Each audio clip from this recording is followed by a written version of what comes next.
This is my hospital room. It's like 4 o'clock in the morning.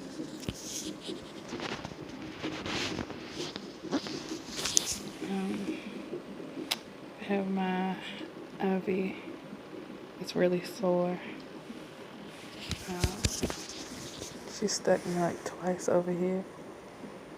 And it's sore over here and bruised. But that's my penicillin for my strep B and Pitocin. And that's where baby girl will be when she gets here. But yes, this stuff burns going into your arm. It's not the best feeling. Plus contractions.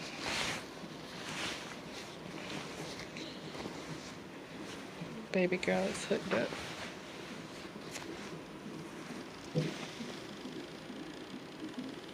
So yeah, that's the update right now.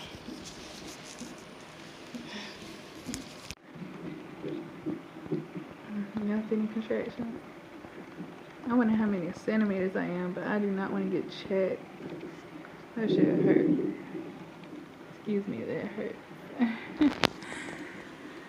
There's my medicine bags. Almost done with one of them. But yeah, those contractions is real. I ain't got no medicine. Not yet. She said she's gonna bring my epidural after she breaks my water. So, hoping that she comes soon. Yeah, I can feel her head and my pelvis. Like, it's so uncomfortable, but it doesn't really hurt. It's just really uncomfortable. I'm shaking so bad. I'm like 8 centimeters, I think. 8 or 9.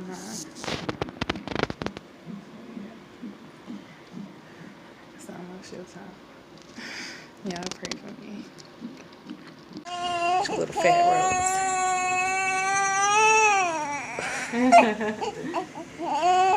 You tell Mom about it. Tell her. Tell her.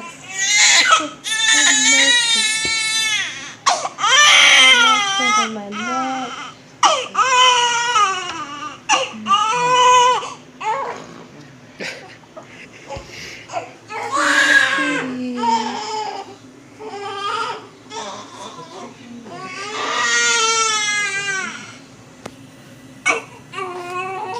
Bring out of the pictures for all of eternity. How's it look right there? Is that good? Okay.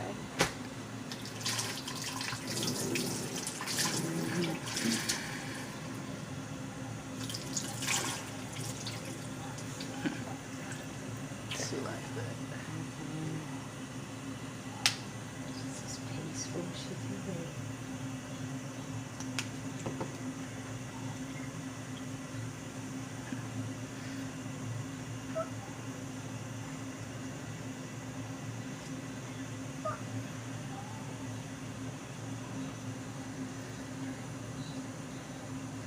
Hi you guys, today I'm coming at you with my labor and delivery story.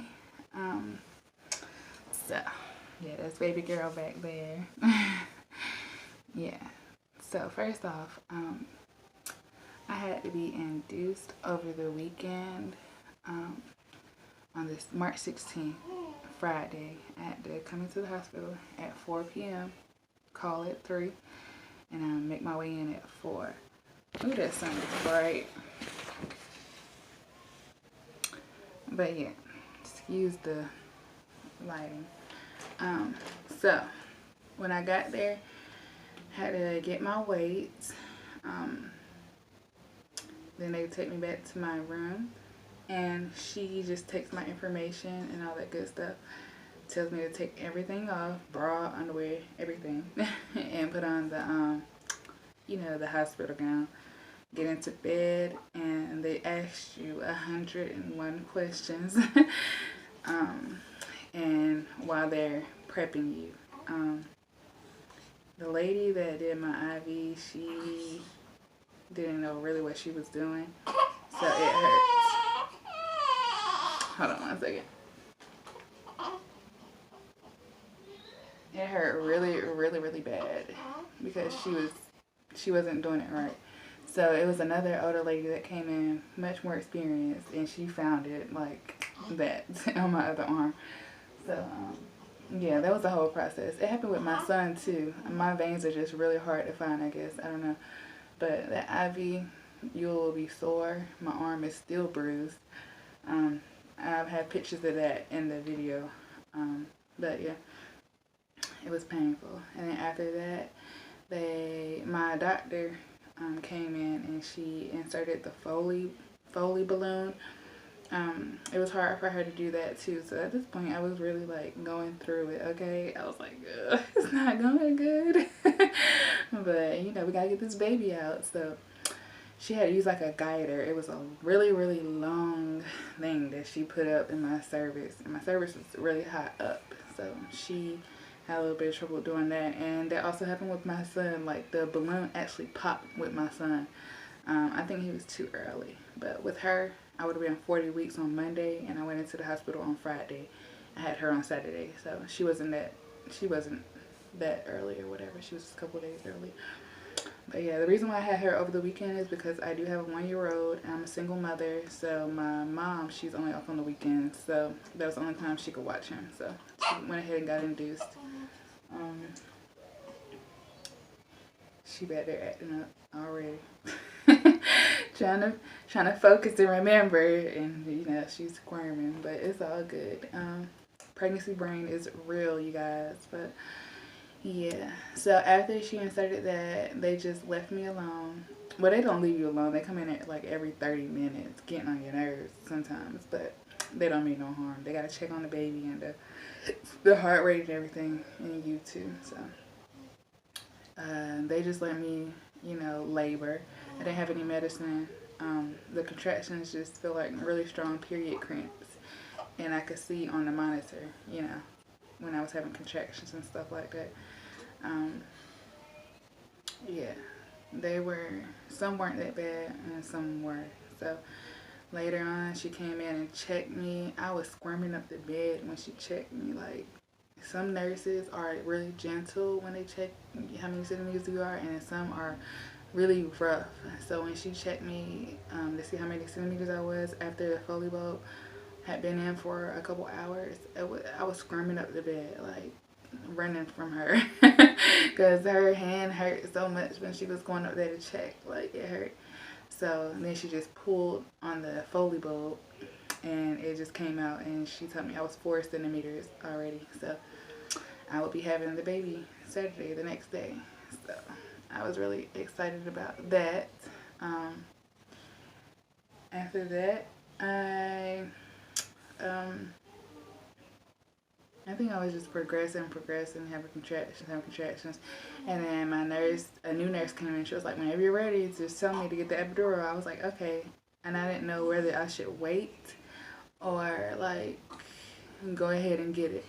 She was like, you better go ahead and, like, you know, I could tell she was saying, go ahead and get it right now before it's too late, you know. And I'm glad I did, because Lord Jesus, those contractions got really, really real after my doctor came in and she broke my water. So yeah. And that water just keeps coming and keeps coming and keeps, it's like a warm waterfall that comes out of you.